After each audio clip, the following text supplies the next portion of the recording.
বিয়স আসসালামু আলাইকুম। তো আজকে দেখাবো আপনাদেরকে কক্সবাজার থেকে টেকনাফ যাওয়ার পথে কি কি দেখা যাবে। আপনারা দেখতে পাচ্তেছেন কৃষকরা ধান শুকানোর পরে উত্তোলন করতেছে মাঠ থেকে, এবং তারা এগুলো গড়ে তুলতেছে। সাথে আপনারা দেখতেছেন এখানে অনেক রাবার বাগান, পাহাড় অঞ্চল, প্রাকৃতিক সৌন্দর্যের লীলাভূমি। এখানে আপনি এই রুট দিয়ে যখন যাবেন আপনাদের মনটা ভরে যাবে, এত সুন্দর পরিবেশ। এটা দিয়ে আপনারা টেকনাফ একবারে লাস্ট মাথা পর্যন্ত যেতে পারবেন।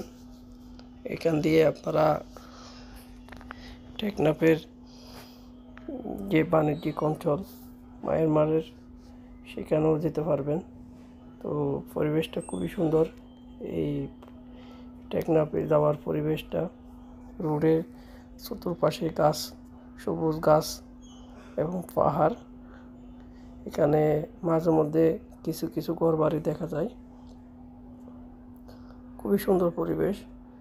আর একটু সামনে গেলে আপনারা দেখতে পাবেন বাংলাদেশ সেনানিবাস, রামু সেনানিবাস।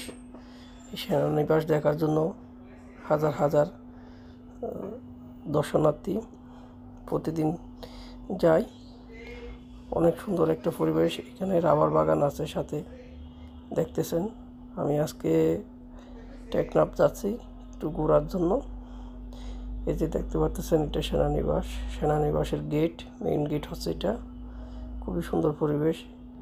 আপনারাও একদিন এখানে গিয়ে ঘুরে আসবেন, আপনাদের মনটা ভালো লাগবে। যারা ট্যুরিস্ট রামু কক্সবাজারে যাবেন তারা একদিন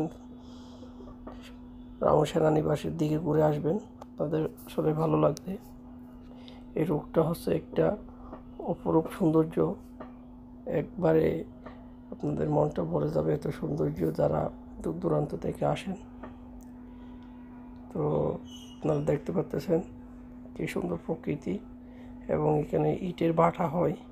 যে দেখতে পাচ্ছেন সুপারি বাগান, প্রচুর সুপারি বাগান টেকনাফের দিকে। বাংলাদেশের কয়েকশো কোটি টাকা সুপারি এখান থেকে উৎপাদন হয়।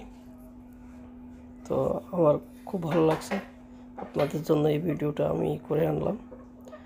তো আমরা রামু কক্সবাসী গ্রুপে সবাই চ্যানেলটি সাবস্ক্রাইব করবেন, সবাই পাশে থাকবেন।